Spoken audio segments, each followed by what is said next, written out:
Hi, I'm Jean Nolte, editor at Fons & Porter. And I'm Colleen Tauke. I'm the sewing specialist at Fons & Porter. In this tutorial, we will show you how to create the quilt called Simple Chevrons. And this is really a simple quilt. It looks a lot more difficult than it is. It starts with 5-inch strips of assorted prints and a background fabric. Exactly. So the first thing that you're going to do is get some fusible 5-inch wide strips, the same as your fabric strips, and we're going to make marks all the way across. Follow the directions for the intervals that they're asking you to place onto your fusible, and those are going to be your guidelines then for creating chevrons. Okay, so the next thing, after you've got the straight lines, you need to mark. We need the valleys and the peaks. So what it did is found a small ruler that we can have a right angle, and the easiest way was to then go in and actually mark the ruler so we didn't have to constantly be looking for guidelines.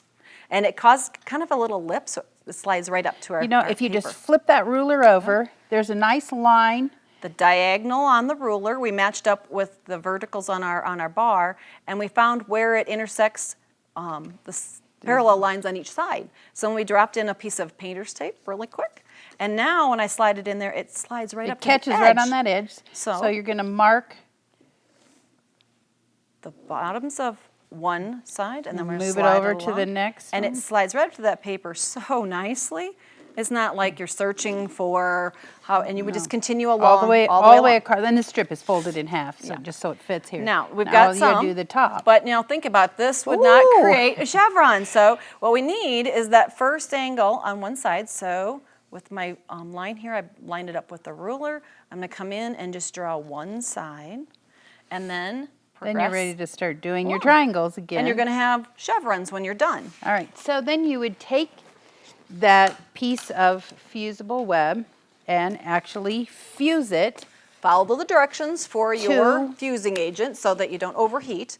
Right. So each strip has a fusible, and then you're actually going to just cut on those zigzag lines to end up with a piece that'll look like Now we're suggesting this. that you use a scissors, because when you get to your intersection, you don't want to overcut and nick into your chevron with the rotary cutter. And a lot of times you think a small scissor would be the way to go, but these big scissors actually work very nicely because they're sharp right up to the point. Yep. And you can cut the whole thing, and so it's very smooth. Right. So you might want to try that.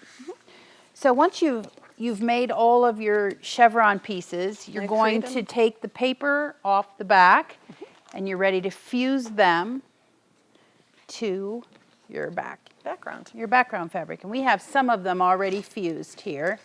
Now in the directions it will show you, it tell you where to measure and what the increment needs to be between each of the chevrons.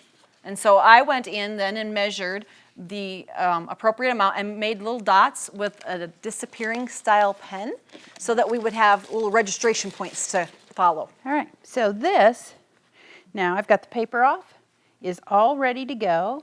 And you can see the little dots right here. I'm going to line them up so it just kisses going to make those little points touch those dots.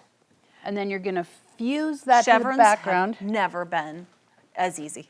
No, this is super easy. You want to follow the manufacturer's instructions for your iron temperature and the amount of time you need to fuse them. And so then once you get them all fused on, you can see on this one that we've stitched it down with a zigzag stitch. You could use whatever you want. And we used matching thread, and if I were doing it, I would use orange thread on this and green thread on this, just so it doesn't show. Some people want contrast, some like it to match. It just depends on how comfortable you are. You could use a zigzag, you could use a blanket stitch, whatever stitch your machine, or you prefer on your machine.